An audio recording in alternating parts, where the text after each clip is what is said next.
nous allons nous rendre du côté du Soudan. Oui, vous direz, encore le Soudan. Oui, il faudra parler du Soudan autant de fois que possible, jusqu'à ce qu'une solution soit trouvée dans ce pays. Jusqu'à ce que les frères soudanais se serrent la main, mais cette fois-ci pour de vrai, sans hypocrisie. Jusqu'à ce que Hamdan Daglo et bien évidemment Al-Bourhan fassent la paix pour de vrai. Pas une paix hypocrite ou un sourire hypocrite qu'ils ont fait parce qu'il fallait absolument évincer Omar al-Béchir. Nous parlerons de Soudan autant de fois que cela se pourra et que l'occasion se présentera, parce qu'il faut que nous dénoncions justement tous ces plans machiavéliques qui sont donc mis en place pour faire sombrer le Soudan dans une guerre sans pareil, dans un chaos total. Il faudrait que nous parlions du Soudan autant de fois que l'occasion se présentera, parce qu'il faut qu'à un moment donné, les Africains prennent le taureau par les cornes et écrivent un gros stop à l'entrée du Soudan ou même du continent africain, stop à l'ingérence étrangère. Vous vous rendez compte qu'il y a quelques jours de cela, l'Organisation mondiale de la santé nous a fait savoir que l'un des plus grands laboratoires du Soudan est entre les mains des soldats. Mais de quels soldats parle l'OMS? Car nous savons que du côté du Soudan, depuis le 15 avril dernier, ce sont deux camps, on va le dire ainsi, de deux commandants qui se battent. C'est-à-dire d'un côté, il y a les soldats de Al-Bourhan, qui est bien sûr à la tête de l'armée nationale, et de l'autre côté, il y a des soldats de Hemedi, Hamdan Daglo dit Hemedi, qui se battent depuis le 15 avril dernier. Et on se souvient que cette même OMS se charge à la place du HCR de donner les différents chiffres et des morts et des blessés et des déplacés. Sauf que là, j'ai pas peur de le dire, j'ai pas froid aux yeux de le dire, l'OMS nous fait savoir que c'est encore plus grave. Parce que ce laboratoire a des échantillons des maladies les plus mortelles actuellement. Échantillons de choléra, échantillons de polymélite, échantillons de rougeole. Vous savez ce que ça signifie? C'est une forme d'alerte que l'OMS est en train de nous donner, ou du moins la communauté dite internationale est en train de nous donner, est en train de nous prévenir de ce que très bientôt, il y aura j'ai envie de dire, une panoplie d'épidémies qui va re-attaquer le continent africain avec pour départ ou encore pour base Khartoum au Soudan. Parce que l'OMS parle de soldats, mais l'OMS ne précise pas de quels soldats est-ce qu'il s'agit. Est-ce que ce sont les soldats de Hamdan? Est-ce que ce sont les soldats de Al-Bourhan qui auraient pris d'assaut ce laboratoire qui a dans ses locaux des échantillons de la mort? Parce que c'est ce qu'il faut dire. Nous savons à quelle vitesse le choléra tue. Nous savons à quelle vitesse la rougeole tue. Que dire de la poliomyélite? Est-ce que c'est le moment, cher OMS, de divulguer ce genre d'informations? Et pourquoi maintenant? Pourquoi? Où est la preuve effectivement que ce sont des véritables soldats qui sont là-bas dans ce laboratoire? Qu'est-ce qui ne nous fait pas dire que ce sont vos soldats fabriqués que vous avez envoyés là-bas pour faire croire à l'opinion nationale soudanaise et internationale, surtout africaine, que ce sont les Soudanais eux-mêmes qui décident de propager des virus ou encore de propager ces échantillons des maladies mortelles. Alors c'est l'objet de cette autre vidéo pour attirer l'attention des uns et des autres sur tout ce qui est dit, sur tout ce qui est rendu public par ces organisations qui n'ont que pour objectif d'en finir avec les Noirs pour empêcher le développement du continent. Parce que c'est quand même assez paradoxal qu'à chaque fois que l'on essaye de franchir un palier, qu'il y ait toujours une manigance qui surgit et qui parvient quand même à capter les esprits. Donc, moi je lance l'alerte, la bonne alerte. Soyez vigilants, faites très attention aux informations qui sont données. Parce qu'un coup, c'est l'OMS qui donne des chiffres qui sont hyper gonflés.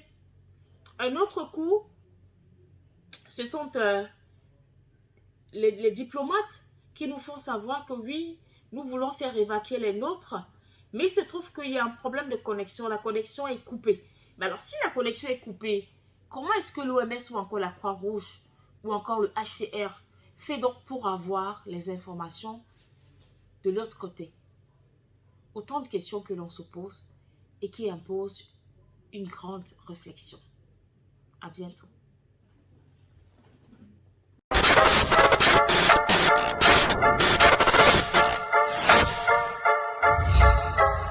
La Cour pénale internationale, la CPI, a émis un mandat d'arrêt contre le président russe Vladimir Poutine. Vous avez vu cette information passer, d'ailleurs, elle fait l'actualité.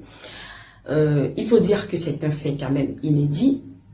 Les accusations sont crimes de guerre, de déportation illégale d'enfants ukrainiens lors de l'opération spéciale russe en Ukraine. Il faut rappeler que nous, on a décidé de parler d'opération spéciale russe. Là-bas, on parle d'invasion russe. Donc, de manière théorique, le président russe peut être arrêté s'il se rend dans l'un des 123 pays qui font partie du statut de Rome, et qui est bien sûr le texte fondateur de la Cour pénale internationale.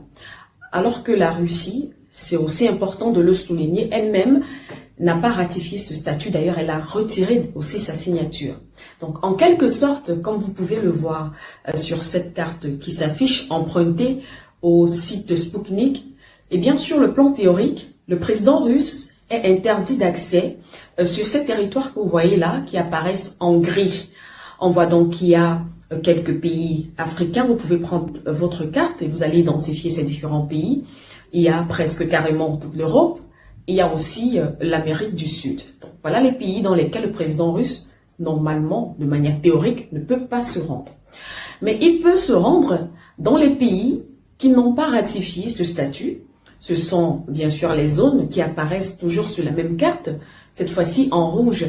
Tenez par exemple, en Afrique, on a presque toute la partie orientale comme l'Égypte ou encore l'Algérie, ou encore un peu plus bas, on a un pays comme le Cameroun ou bien le Burundi, et pratiquement l'Asie n'est pas concernée. Vous pouvez toujours consulter encore une fois de plus votre carte pour voir. Mais notre question essentielle est la suivante. Est-ce que le président Poutine peut être arrêté? Est-ce que le président Poutine sera arrêté? Eh bien, écoutons d'abord le point de vue du journaliste Gamal Abina sur la question, sur déjà ce mandat d'arrêt, mais aussi sur la possibilité d'une arrestation du président Poutine. L'arrêt contre Poutine, quand on sait que les crimes de guerre perpétrés depuis 1945 par les États-Unis n'ont jamais été inquiétés sur le plan du droit et sur le plan du droit international, c'est un peu une sorte de grosse manipulation grossière et mensongère qui donne le sentiment que la CPI est aux mains des Occidentaux, tout simplement. C'est-à-dire que la CPI n'a jamais arrêté personne, sauf peut-être 2 continents qui ont été inquiétés. Donc on va dire simplement l'Afrique pour commencer, puis aujourd'hui la Russie.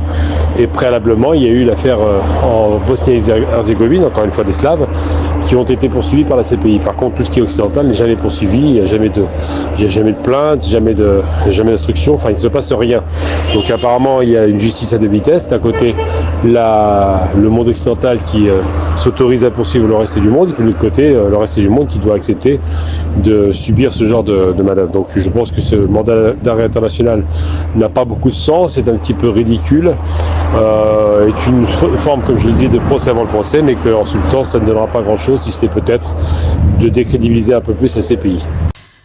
En effet, dans la pratique, cela ne semble pas aussi évident que ça, parce que la Cour n'a pas déjà, il faut le noter, sa propre police. Donc, ce sont les États, si vous voulez, signataires, qui doivent décider de l'arrestation du président Poutine s'il décidait, voilà, de se rendre dans l'un de ces pays. Donc, s'il décide de se rendre dans l'un de ces pays, ce sont ces gouvernements qui peuvent envoyer leurs forces de l'ordre et procéder à l'arrestation du président Poutine. Et même s'il s'y rendait, rien ne garantit son arrestation. On prend le cas de l'ancien président soudanais Omar el-Béchir, vous vous souvenez, qui lui est visé depuis 2010 par un mandat d'arrêt international de la Cour. Et malgré cela, on sait qu'il s'est rendu pourtant dans plusieurs pays signataires de la CPI. Cela avait d'ailleurs fait couler beaucoup d'encre et de salive, mais ils n'ont pas arrêté. Ils n'ont pas procédé à son arrestation. Aujourd'hui, Omar el-Béchir est certainement en prison dans son pays, mais concernant un dossier qui n'a mais alors rien à voir avec le dossier CPI. Alors, quel est donc l'enjeu autour de ce mandat au moment où on le sait, il y a une guerre géopolitique ouverte qui se joue entre les pays occidentaux contre la Russie et surtout en Afrique. Au moment où de plus en plus de pays africains ont décidé de tourner le dos aux anciens partenaires et de cheminer avec la Russie, au moment où les populations africaines demandent le départ des forces étrangères sur leur territoire et appellent la Russie, au moment où plusieurs pays africains ont refusé de sanctionner la Russie au Conseil de sécurité des Nations Unies. Ils ont d'ailleurs été menacés. On leur a demandé d'arrêter tout partenariat avec la Russie. Et encore au moment où, attention, il y a un sommet Russie-Afrique qui doit se tenir dans quelques mois. Un sommet qui pourrait changer le cours des relations entre l'Afrique et l'Occident. C'est d'ailleurs une hypothèse qu'émet cette fois-ci Michael Garmandy-Eggerhoff. On va l'écouter. Il y a de quoi matière à penser, surtout au vu du timing à l'approche bientôt du deuxième sommet Afrique-Russie qui aura lieu donc en été prochain, cet été, donc d'ici peu. Je pense que c'est une manière de mettre la pression sur les pays africains en essayant justement de les convaincre à ne pas participer au sommet, à ne pas y envoyer des délégations importantes avec des chefs d'État africains, parce que pour justement leur mettre la pression et leur faire comprendre que voilà, si vous allez en Russie, si vous allez assister au sommet Afrique-Russie, si vous allez rencontrer Poutine, eh bien il y aura des conséquences. C'est de cela qu'il s'agit. Certains avaient aussi essayé de voir que c'était un message à la Chine, sachant que le président chinois Xi Jinping sera sous très peu en Russie. Il sera en visite officielle en Russie du 20 au 22 mars. Mais encore une fois, je pense que cette option n'a absolument aucune valeur, sachant encore une fois que la Chine se moque complètement des prétendus pouvoirs de cette cour. Encore une fois. D'ailleurs, la Chine n'a jamais été signatrice des protocoles liés à cette fameuse CPI. Donc le message pour moi est orienté vers l'Afrique. C'est un message clair aux dirigeants africains, surtout à l'heure où de nombreux pays africains soit soutiennent la Russie de manière ouverte et assumée, soit adoptent une position neutre qui met en colère également l'establishment occidental, qui aujourd'hui affirme ouvertement que tous les pays qui ne se sont pas joints à leur vision des choses, notamment dans... peut-être pour sortir des réactions phares après cette décision de la Cour pénale. Pour le président, par exemple, américain Joe Biden, c'est un mandat justifié, c'est un signal fort, tout en rappelant par ailleurs que l'institution n'était pas reconnue par les États-Unis, il était face aux journalistes lorsqu'il affirmait. Et en effet, vous vous souvenez, ça c'est une parenthèse, c'était en 2020, l'ancien président américain Donald Trump avait sanctionné la procureure de la CPI de l'époque. Il s'agissait bien sûr de Madame Fatou Bensouda et certains de ses collaborateurs. Leur avoir avait été gelé et ils étaient interdits de fouler le sol américain. Ils étaient interdits d'entrer sur le territoire américain. Ça ne se limitait pas seulement à eux, mais jusqu'à leur famille. Alors, la cause était quoi? La raison, l'ouverture d'une enquête contre les troupes américaines. On va rentrer peut-être dans ce dossier une autre fois. Et en 2021, le président Joe Biden avait décidé de lever ces sanctions. Mais vous avez vu la réaction des États-Unis lorsque la CPI a décidé d'ouvrir un dossier là. Alors, on a le président ukrainien Volodymyr Zelensky sur Telegram qui a estimé qu'il s'agissait d'une décision historique qui marque le début d'une responsabilité historique. Et là, je l'ai cité. Et enfin, pour le Kremlin, ce mandat est nul et non avenu. Et vous, quel est votre avis sur cette question? Le président Poutine peut-il être arrêté? Aujourd'hui, on reparle ou encore parle davantage de la Cour pénale internationale et juste à côté, nous parlons également du président Vladimir Poutine. Oui, nous revenons dessus. Pourquoi? Parce que vous vous souvenez, il n'y a pas très longtemps, ces deux mots ou encore ces deux noms, CPI, Cour pénale internationale, et Vladimir Poutine ont fait le buzz dans l'univers médiatique.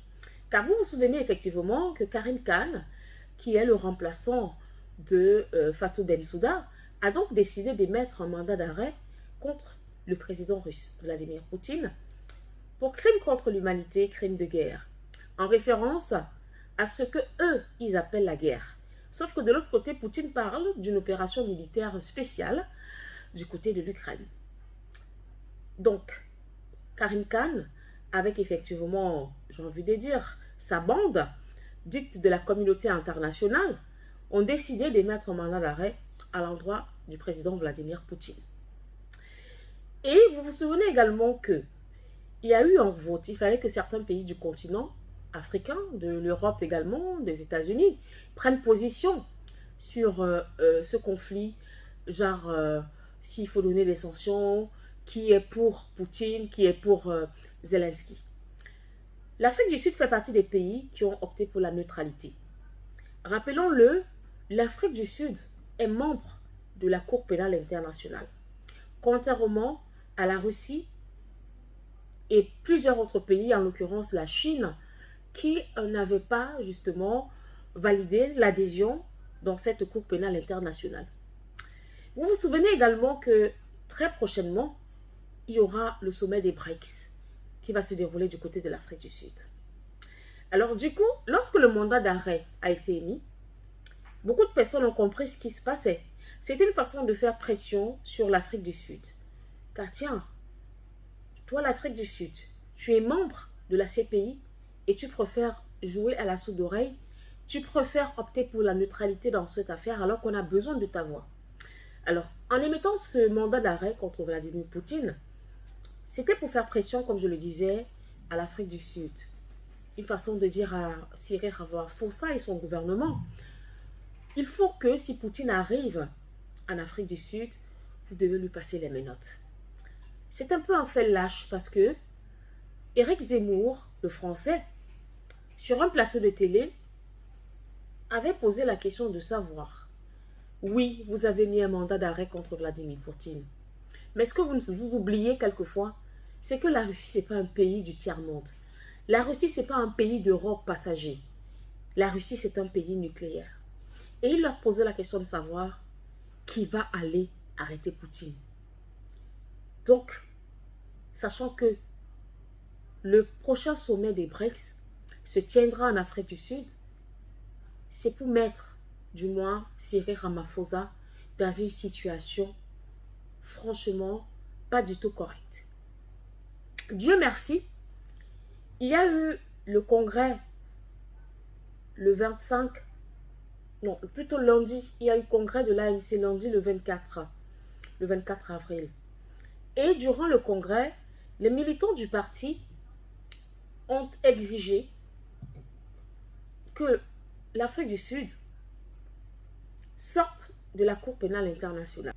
Et c'est le président Cyril Ramaphosa lui-même qui a fait cette déclaration, cette annonce, qui dit que l'Afrique du Sud exige son retrait de la Cour pénale internationale.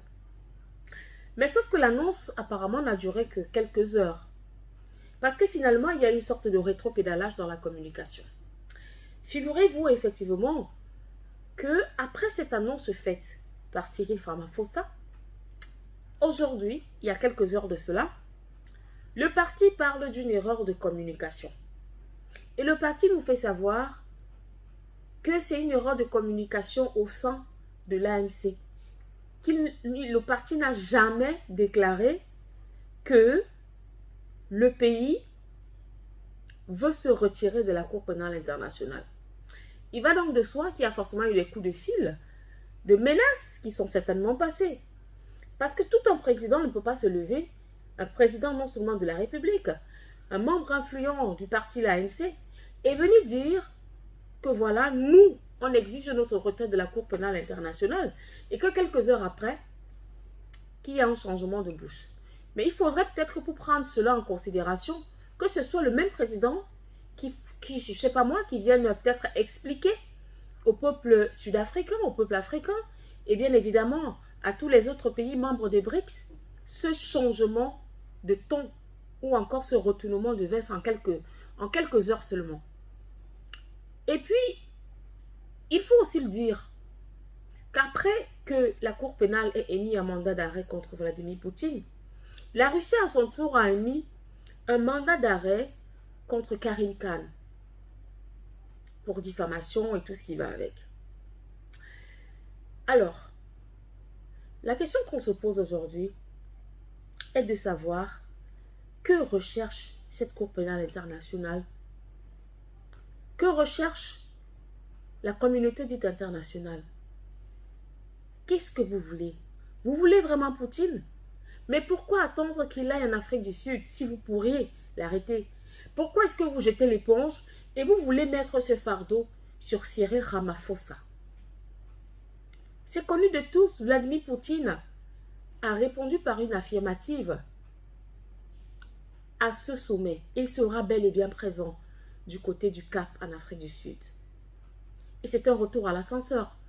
Parce que l'Afrique du Sud également a répondu par un oui à l'invitation au prochain sommet Russie-Afrique. Et aujourd'hui, vous voulez que ces pays, ou encore vous voulez mettre l'Afrique du Sud en affront avec les autres pays du continent? Non, ce plan-là ne marchera pas. Ça, vous pouvez compter sur les Africains d'aujourd'hui, sur les panafricains d'aujourd'hui. Ce plan ne marchera pas. Ce que vous prévoyez de faire sur le continent, ce pays de l'Afrique du Sud que vous voulez ternir, en faisant croire que c'est l'Afrique du Sud qui doit livrer Vladimir Poutine à la Cour pénale internationale, ça ne passera pas. En tout cas, pas dans le monde d'aujourd'hui, pas dans ce monde multipolaire prôné par la Russie. Et nous rappelons d'ailleurs qu'il n'y a pas très longtemps, l'Afrique du Sud a accueilli des exercices navals Chine-Russie. La suite, nous le saurons lors du sommet des BRICS au Cap en Afrique du Sud.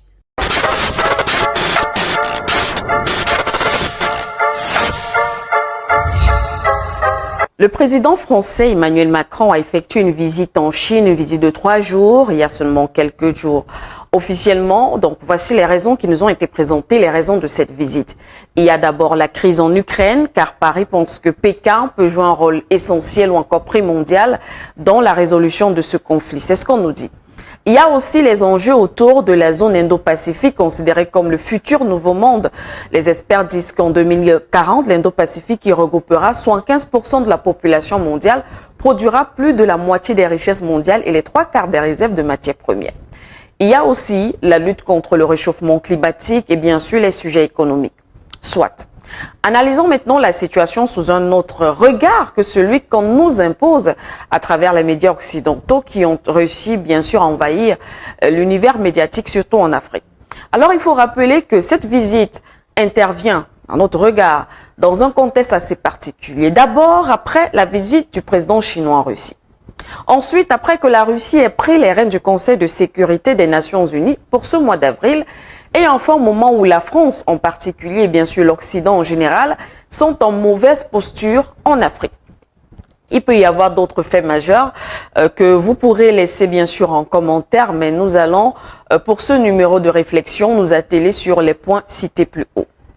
Vous vous souvenez la visite du président chinois Xi Jinping en Russie, où il s'est entretenu avec son homologue russe, le président Vladimir Poutine. Une visite qui a fait beaucoup parler, au plus fort justement des tensions qui existent aujourd'hui entre la Russie et le bloc dit occidental. Le président chinois avait alors clairement montré la priorité qu'il accordait aux relations stratégiques entre Moscou et Pékin. Quelque temps après, alors qu'un mandat d'arrêt international a été lancé par la CPI contre le numéro 1 russe, Son pays est appelé à prendre la tête pour ce mois d'avril du Conseil de sécurité des Nations Unies. Une mauvaise blague, soit encore une gifle, comme s'est exprimé d'ailleurs le président ukrainien Volodymyr Zelensky. Tout cela encore dans un contexte où la France, voire l'Occident, a du mal à se refaire une place en Afrique, surtout depuis le retour en force de la Russie dans le continent. Alors, que veut Paris? Que cache cette visite? Premièrement, nous pensons qu'il est question pour Paris de fragiliser le lien qui existe aujourd'hui entre la Russie et la Chine. La puissance de Pékin n'est plus à démontrer. Étant donc un allié de la Russie, il sera difficile pour le bloc dit occidental de faire tomber Moscou. Il faut donc, entre autres, récupérer, par exemple, la voix chinoise au Conseil de sécurité des Nations Unies. Imaginez un peu ce que la Russie peut faire en un mois au sein du Conseil de sécurité de l'ONU dans ce contexte, avec une Chine comme alliée. Il se pourrait d'ailleurs que ça va chauffer là-bas durant ce mois au sein du Conseil, car selon les informations, la Russie n'a pas prévu de réunion officielle spécifiquement consacrée à la situation ukrainienne. Son programme est axé sur 2 points, on va rapidement les citer. D'abord, les risques découlant des violations des accords réglementant l'exportation d'armes et de matériel militaire, et ensuite, un multilatéralisme efficace pour la défense des principes de la Charte des Nations Unies. Et cette réunion sera présidée par le ministre russe des Affaires étrangères, M. Sergei Lavrov. Imaginez un peu la gêne. Deuxièmement, il s'agit aussi pour le président Macron, comme l'expliquent les analystes d'ailleurs sur Sputnik, de réduire les risques de compétition avec Pékin en Afrique. En rappelant que la Chine est actuellement le premier partenaire commercial de l'Afrique, pendant que la France cherche à se reconstruire, du moins une crédibilité. Il s'agit aussi troisièmement de redonner un nouveau souffle à l'économie française en plein déclin. Par exemple, la France veut aussi relancer son commerce extérieur car le pays va mal. En Afrique, ses parts du marché diminuent au fil des années. Vous le savez, les chiffres sont là. Ces exportations en Afrique ont été divisées par 2 depuis 2000. Donc, surtout en Afrique francophone. Selon les chiffres, la part de marché de la France en Afrique représente un peu plus de 7%, très loin derrière la Chine qui est à 27%. Donc, vous comprenez qu'il est important pour la France d'obtenir quelques gros contrats pour soutenir son économie. D'ailleurs, Emmanuel Macron, le président français, était accompagné par une 60aine de chefs d'entreprise françaises, dont ceux d'Airbus en ce qui concerne l'aviation, ou encore EDF, l'électricité, ou encore Veolia, l'eau et l'assainissement. Et justement, il n'est pas rentré les mains vides car plusieurs accords et contrats ont été signés. On nous parle par exemple d'une nouvelle ligne d'assemblage pour Airbus.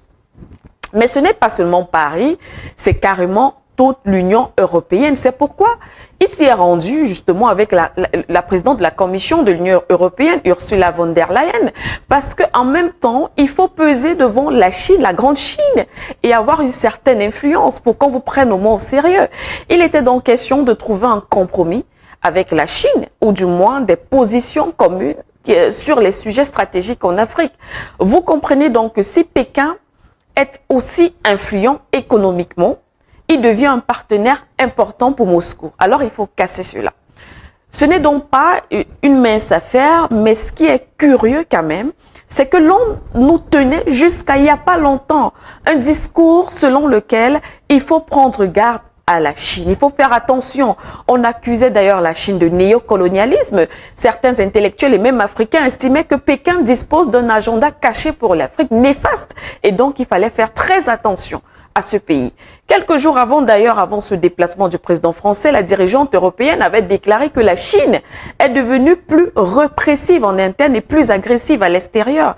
Elle a estimé que l'objectif du Parti communiste chinois est un changement de l'ordre international avec la Chine au centre. Mais comment comprendre ce discours, en même temps ce besoin de se rapprocher d'un agressif ou d'un répresseur? Comment comprendre que l'on demande aux Africains de s'éloigner ou de se monter prudents face à la Chine et en même temps, ceux qui nous interpellent à ce propos, qui nous demandent de faire attention, se mettent mais pratiquement à genoux face à Pékin, devant Pékin, pour obtenir d'elle une alliance stratégique? Ça veut dire qu'il y a quelque chose qui cloche. L'Afrique doit se réveiller, il faut lire entre les lignes. En clair, pour la France et l'Union européenne, l'idéal serait que soit la Chine prend clairement position contre la Russie et cela entraîne ce que ça va entraîner avec des répercussions dans le monde et bien sûr en Afrique. Mais là encore, c'est une hypothèse mais très peu crédible. Soit en plan B, c'est que la Chine reste neutre sur ces questions qui impliquent la Russie et par ricochet l'Afrique.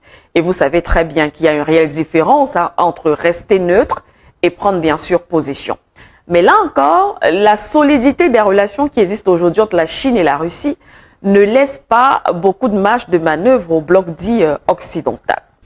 Notons aussi que des manœuvres militaires conjointes se déroulent depuis plusieurs mois entre Moscou et Pékin. Et dans le même temps, Pékin continue d'acheter du pétrole russe malgré la guerre en Ukraine, ce qui permet aussi justement à Moscou de renforcer son économie et par ricochet continuer à financer son opération spéciale en Ukraine. Pour dire que Pékin sait très bien où sont ses intérêts. Lors de sa visite à Moscou, le président chinois Xi Jinping a souhaité que son homologue russe soit maintenu au pouvoir dans le cadre des prochaines échéances électorales. C'est donc un soutien de poids. Aux dernières nouvelles, le président chinois a accepté l'invitation de se rendre en France en 2024. Nous restons en tout cas spectateurs, observateurs, et nous serons toujours là pour analyser et tirer nos propres conclusions. Ce qui est sûr, l'Afrique est interpellée. Qui pour aujourd'hui nous conduit du côté du Sahel. Le Sahel, c'est du côté effectivement de l'Afrique de l'Ouest. Et là-bas, lorsqu'on parle Afrique de l'Ouest-Sahel, il va de soi qu'il y a deux pays qui occupent très souvent les premiers rangs. Tout d'abord, il y a le Mali du colonel Assimi Goïta et puis il y a le Burkina Faso du capitaine Ibrahim Traoré. Deux pays frères et amis, deux pays avec plusieurs similarités. La première, c'est que les gouvernements de transition sont donc gérés par des hommes en tressaillis. La preuve, nous avons un gouvernement de transition militaire du côté du Mali, idem du côté du Burkina Faso. Une autre similarité, c'est effectivement le fait que ces deux gouvernements ont décidé de mettre knock-down la communauté dite internationale. Je fais référence effectivement aux forces armées étrangères. La France dégage, les ambassadeurs de la France ont dégagé de ces deux pays. Une autre similarité, c'est effectivement les forces armées étrangères. Nous parlons là de la MINUSMA, nous parlons également des forces onusiennes présentes encore pour le moment dans ces pays. Et visiblement, ces différents dirigeants de ces deux pays, de l'ouest de l'Afrique, veulent en finir avec ces forces onusiennes. La preuve, il y a quelque temps encore, le gouvernement malien a fait savoir qu'il est prêt à continuer la collaboration avec la MINUSMA, mais à condition que ce soit le Mali qui fixe les règles. Allons donc savoir si la MINUSMA va valider la condition posée par le gouvernement malien. Ce n'est qu'une parenthèse, ce n'est pas ce qui nous intéresse aujourd'hui. Ce qui nous intéresse, c'est l'aspect sécuritaire. Nous le savons, ces deux pays sont en proie à des attaques djihadistes depuis un peu plus de 10 ans déjà. Et donc, compte tenu de la recrudescence des attaques, les différentes armées de ces pays ont redoublé d'efforts au niveau des formations. Les différentes armées de ces pays ont donc décidé de prendre le taureau par les cornes. Et donc, depuis les bilans, nous les avons. Du côté du Mali, il y a les FAMA qui redoublent d'efforts. Il y a les FAMA qui tiennent le cap, malgré justement les attaques djihadistes qui se multiplient. Idem du côté du Burkina Faso, où il y a encore quelques jours seulement, le président de transition, qui n'est autre que le colonel, ou non, qui n'est autre que le capitaine Ibrahim Traoré, a donc reçu l'assentiment et surtout le grand soutien de la classe politique. Ces derniers ont décidé de l'accompagner dans ce combat et de surtout accompagner les forces de défense burkinabées. Et comment comprendre qu'avec le soutien de la population pour éradiquer le terrorisme, que ce soit du côté du Mali ou encore du Burkina, qu'on vienne nous faire croire, ou alors qu'on veuille nous faire croire que c'est cette armée qui a promis, qui a prêté serment de protéger les civils, que c'est cette armée qui décime les civils. À ça, je dis non, parce que c'est faux, c'est de la pure manipulation. Et c'est une stratégie qui a commencé à se développer du côté de la République centrafricaine. Je vous explique. En RCA, il y a les FACA, nous le savons tous, qui n'étaient pas bien formés. Il a fallu l'arrivée des paramilitaires russes pour remonter un peu la formation des FACA. Alors, compte tenu de cette nouvelle réalité, les rebelles se sont sentis menacés. Qu'est-ce qu'il fallait faire? Il fallait multiplier les attaques pour qu'il y ait des affrontements. Et nous le savons, sur le terrain de guerre, très souvent, il y a un vainqueur et un perdant. Et très souvent, en guerre, le vainqueur, qu'est-ce qu'il fait? Il prend le matériel du perdant. Ça peut être des tenues militaires, parce qu'on ne va pas se le cacher. Il y a des fois où les rebelles ont eu le dessus sur les forces de défense. Et quand c'est le cas, ces rebelles, qu'est-ce qu'ils font? Ils prennent le matériel, les armes, les tenues, et ils arborent ces tenues pour aller massacrer les civils. Ça s'est passé en République centrafricaine. Et pour les pauvres populations, elles ne peuvent pas faire le discernement entre le vrai soldat et le faux soldat.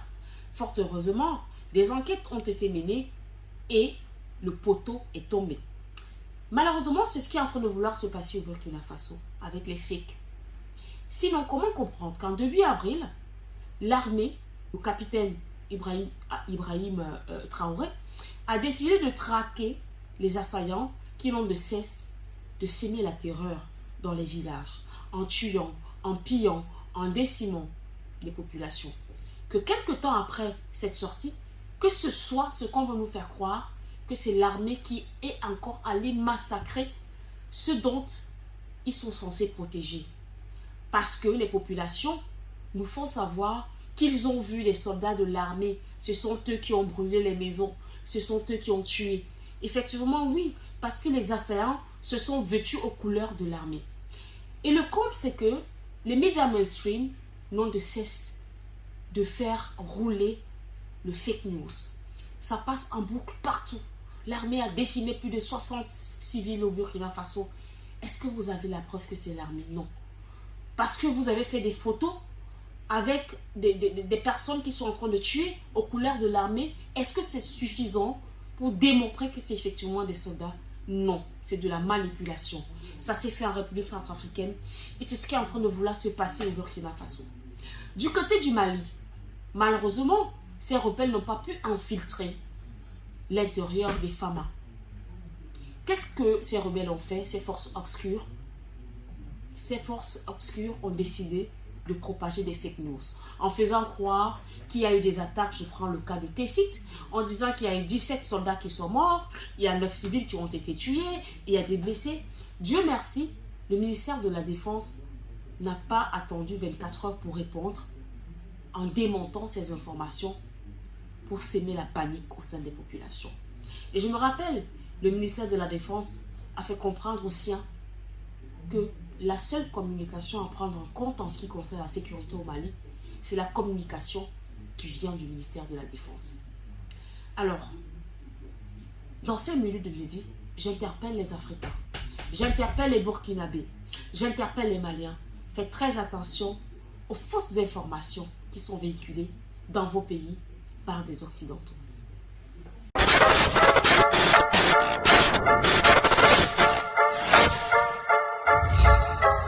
Sur réflexion, mesdames et messieurs, aujourd'hui on va réfléchir, on va s'interroger sur le véritable rôle, la véritable place de l'Afrique dans ce conflit qui oppose aujourd'hui la Russie au bloc occidental.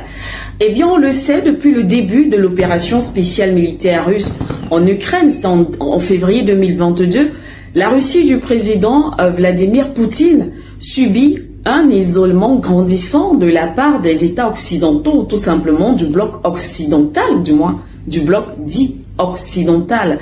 Alors de loin, lorsqu'on suit cette information, on peut penser que cette guerre est très loin de l'Afrique, ou alors qu'elle ne concerne que ces pays-là. Mais non, je vais vous demander de rapprocher votre loupe et de bien regarder le cœur, si vous voulez, de cette affaire. C'est bien sûr l'Afrique. Rien, mais alors rien n'est fait au hasard. Il y a encore seulement quelques jours, l'on démontrait d'ailleurs comment le mandat d'arrêt de la CPI, lancé bien sûr contre le président russe Vladimir Poutine, n'était autre que, ou du moins entre autres, un message subliminal adressée également aux pays africains. On sait on l'a dit d'ailleurs la dernière fois, un sommet Russie-Afrique qui se prépare, qui va se dérouler d'ici quelques mois. Alors le message est clair, ne vous rendez pas en Russie. La Russie, c'est l'ennemi. Eh bien, éloignez-vous de Moscou, sinon vous pourrez en subir les conséquences. C'est simple, puisque on le sait, on en a parlé plusieurs fois. Il y a eu plusieurs stratagèmes et cela n'a pas marché. Regardez les votes à l'Assemblée générale des Nations Unies.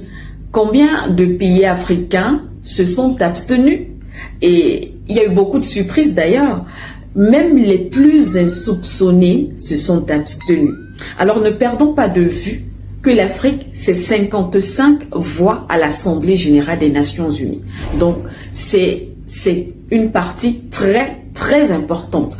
Quand vous commencez donc dans ces cas-là à avoir des abstentions, comme on l'a observé, il y a effectivement lieu pour le bloc dit occidental d'être inquiet. Mais ce qui est souvent très énervant, c'est que dans toute cette affaire, lorsqu'on regarde tous ces indicateurs, c'est que l'on réussit quand même à faire croire au peuple africain, aux dirigeants africains, qu'ils ne valent rien ou alors qu'ils ne sont pas importants. Aujourd'hui en Afrique, et surtout en Afrique subsaharienne, les peuples réclament une véritable indépendance. Les peuples veulent leur souveraineté. Les peuples veulent sortir du carcan néocolonial.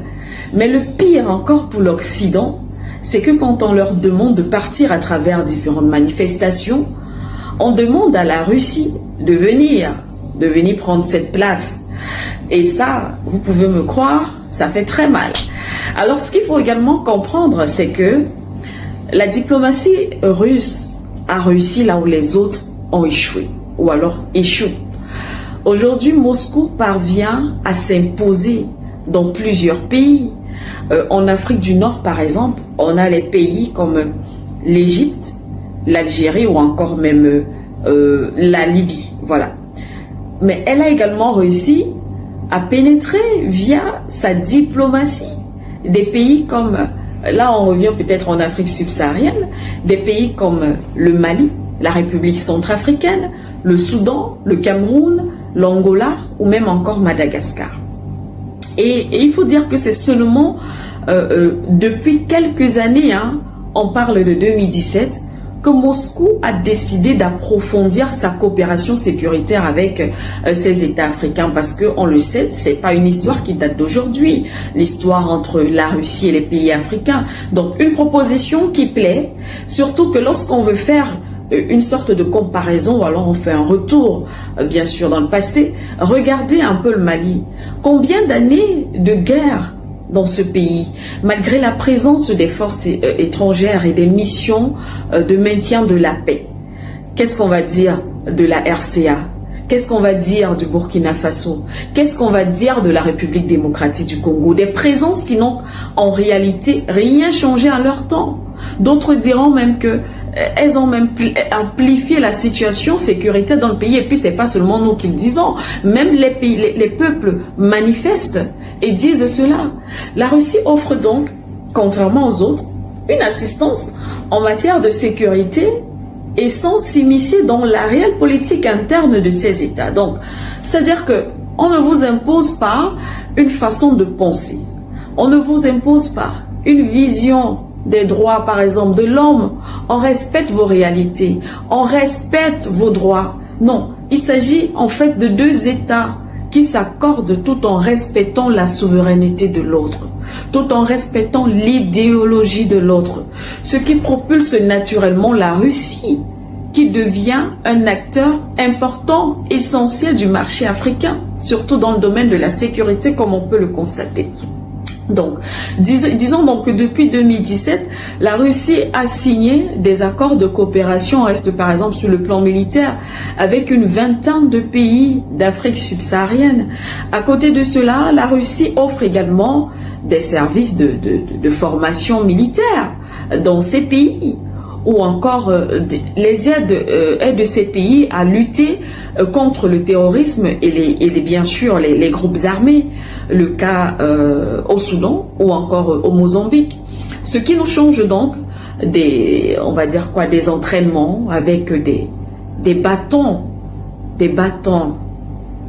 pour combattre des terroristes qui, eux, sont armés. Donc, rappelons que quand la Russie arrive en République centrafricaine, seulement pour prendre ce cas-là, elle trouve que l'armée centrafricaine n'était que dotée de 44 Kalachnikov. Mais en même temps, il fallait que cette armée combatte les groupes armés. En plus, c'est un pays qui était sous embargo. Aujourd'hui, avec l'aide de la Russie, la situation change de plus en plus. Pourtant, les partenaires étrangers étaient sur le territoire, mais ils n'avaient que 44 Kalachnikov pour l'armée. Qu'est-ce que ces partenaires faisaient donc en Centrafrique? Quelle a été la plus-value de cette présence militaire? Mais aujourd'hui, aller en Centrafrique, c'est un pays en pleine reconstruction.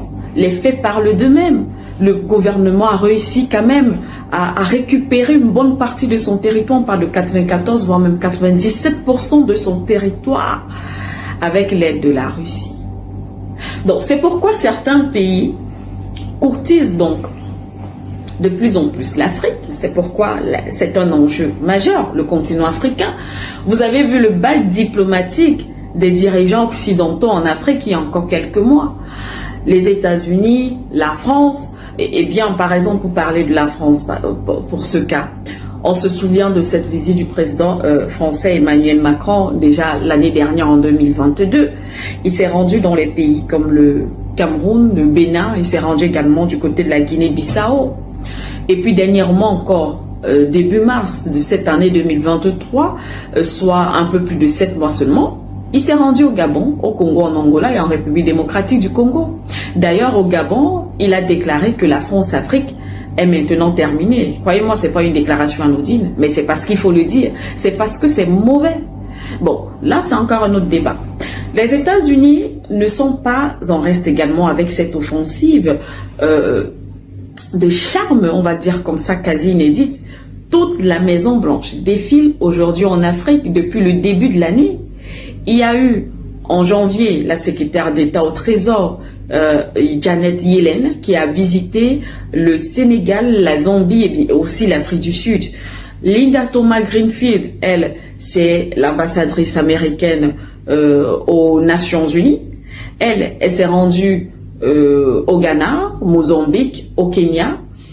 Ensuite, il y a eu Jill Biden, la première dame qui s'est rendue en Namibie et au Kenya. Quelques jours encore, il y a eu Anthony Blinken, qui est le secrétaire d'État, qui était lui en Éthiopie et au Niger. Vous avez suivi cette actualité. Et depuis ce dimanche 26 mars 2023, la vice-présidente Kamala Harris entame une tournée aussi en Afrique, au Ghana, en Tanzanie et en Zambie. Donc, il ne manque plus que le président américain lui-même, Joe Biden, qui a d'ailleurs promis de venir également, de faire justement de venir en Afrique cette année aussi. Donc, c'est une guerre qui est réelle. C'est une guerre qui est réelle. Mais nous ne devons pas perdre de vue que tous ces États confondus ont leur intérêt. Ils défendent leur intérêt. Nous ne sommes pas dans un monde de bisounours, non. Mais tout dépend, nous sommes d'accord, que tout dépend de ce que l'on nous présente. Et c'est bien sûr à nous de savoir saisir les opportunités. Ce qu'il se passe est peut-être une opportunité pour l'Afrique. Et nous devons en prendre conscience et prendre conscience de notre rôle. Car le changement de paradigme peut modifier l'ordre mondial qui a longtemps dominé. Et nous devons nous imposer pour exister. Tant qu'on ne le fera pas, on sera toujours piétiné. Alors pour terminer, j'aimerais rappeler simplement ceci. La Russie, c'est près de 146 millions d'habitants avec une superficie de plus de 17 millions de kilomètres carrés, soit 26 fois la France. Le continent européen, c'est plus de 10 millions de kilomètres carrés avec plus de 747 millions d'habitants. Et l'Afrique, c'est plus de 30 millions de kilomètres de superficie, kilomètres carrés de superficie, avec près d'1,350 milliard habitants. Donc vraiment, à un moment donné, prenons conscience de notre force. Aujourd'hui, nous conduit tout droit du côté du Soudan, Soudan du Nord plus précisément, le Soudan qui a pour capitale Khartoum, à ne pas confondre avec le Soudan qui a pour capitale Djouba, chez Salva Kiir. Nanana. Nous sommes là, dans le Soudan de Omar el-Béchir, nous sommes dans le Soudan effectivement de Al-Bourhan, nous sommes dans le Soudan de Mohamed Hamdan, dit Daglo. C'est connu de tous, depuis samedi 15 avril, il y a des affrontements qui ont pignon sur rue de ce côté-là, des affrontements entre les deux généraux qui hier se sont alliés pour mettre out du gouvernement soudanais Omar el-Béchir. Et ces deux généraux sont d'un côté Abdel Fattah al-Bourhan et de l'autre côté nous avons M. Hamdan Daglo, plus connu sous le pseudo Hemedi. Depuis donc samedi 15 avril, les deux ne s'entendent plus. Non, c'est la guerre. Une guerre qui s'est transformée carrément en une guérilla. Les deux frères, les deux amis d'hier, aujourd'hui, sont devenus les pires ennemis du Soudan. Comment en est-on arrivé là? Pourquoi en est-on arrivé là? Des questions qui jusqu'ici restent entre guillemets sans réponse. Parce que chacun y va à sa manière. Chacun essaye de tirer la couverture de son côté, comme les Camerounais ont coutume de le dire. Mais la vérité, c'est que il y a quand même des morts. Il y a des blessés. Il y a des déplacés. Et ce qui est faux dans cette vérité, c'est que des chiffres sont gonflés. Par qui? Par une certaine communauté dite internationale, qui se fait un plaisir de gonfler les chiffres et de morts, et des blessés, et des déplacés. Et bizarrement, c'est cette même communauté dite internationale qui parle de convois humanitaires qui seraient bloqués par les affrontements. C'est la même communauté internationale qui nous fait savoir que l'aéroport est barricadé par les armées des deux belligérants. Mais paradoxalement, c'est la même communauté dite internationale qui fait des annonces selon lesquelles certains diplomates ou encore certaines missions diplomatiques sont en voie d'évacuer les leurs. Il y en a qui vont même plus loin et qui affirment même déjà avoir évacué les leurs. Je parle de certaines missions diplomatiques, je pense notamment aux États-Unis d'Amérique, je pense également à la France, qui avoue avoir commencé l'évacuation des citoyens et américains et des citoyens français.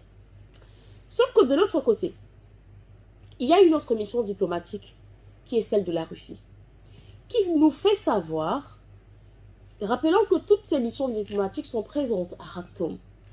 Pour la Russie, par contre, la Russie nous fait savoir, compte tenu de la situation qui est délétère, car il est pratiquement impossible de prendre des vols du côté de l'aéroport Khartoum, qui serait donc pris en otage par des soldats soudanais. Alors, l'ambassade de Russie à Khartoum s'est battue à au moins sécuriser ses citoyens au niveau de l'ambassade, en attendant de trouver une issue favorable pour donc évacuer les Russes du Soudan et afin peut-être qu'ils trouvent refuge dans un pays voisin ou directement que ces Russes rentrent au bercail. Alors que de l'autre côté, les États-Unis, la France nous fait savoir que les évacuations ont commencé. Autre chose à noter et surtout à ne pas négliger. Il y a, j'ai envie de dire, une sorte de deal qui serait en train de se passer avec les chiffres. La question aujourd'hui, c'est pourquoi ce deal? Pourquoi gonfler les chiffres? Qu'est-ce qui se cache derrière ces chiffres qui sont gonflés? Sinon, comment comprendre que dès les premières 24 heures, la communauté dite internationale, je pense là à l'Organisation mondiale de la santé, également à la Croix-Rouge, nous ont donné un bilan de 3 morts et je crois quelques blessés. 48 heures plus tard, le bilan de 3 morts est passé à une vingtaine. idem pour les blessés qui va crescendo. Par la suite, l'on est passé à plus de 20 morts à 56. De 56 à 86. De 86 à 98. Pour finir, on a franchi le cap de 100 morts. De camps parlent de 200, d'autres parlent de 300 morts. Lorsque nous disons de camps, c'est les États-Unis, c'est la France, c'est l'OMS, l'Organisation mondiale de la santé, c'est la Croix-Rouge. C'est à se demander où est passé le HCR. Est-ce que cette responsabilité de décompte des morts et des blessés revient à l'Organisation mondiale de la santé et à la Croix-Rouge? Est-ce que le décompte des déplacés revient à ces organismes? Une question sans réponse, encore dans ce conflit soudanais. Ce qui nous amène donc à nous interroger. Qui tire les ficelles du côté du Soudan? Que cherchez-vous à faire du Soudan? Est-ce que c'est toujours la quête de cet or qui vous met en ébullition? Pourquoi mentir le peuple africain? Pourquoi mentir l'opinion publique sur des chiffres? Certainement parce que derrière ces faux chiffres qui sont rendus publics se cache la stratégie d'un faux secours.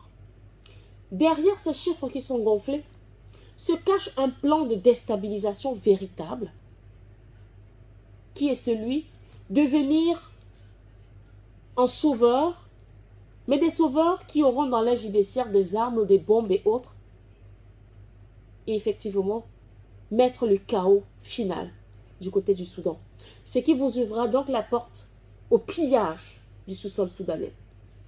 Nous vous avons lu, et ça ne se passera pas ainsi. Force et courage au peuple soudanais, force au courage aux panafricains, force au courage à toutes ces personnes qui soutiennent le Soudan. À bientôt.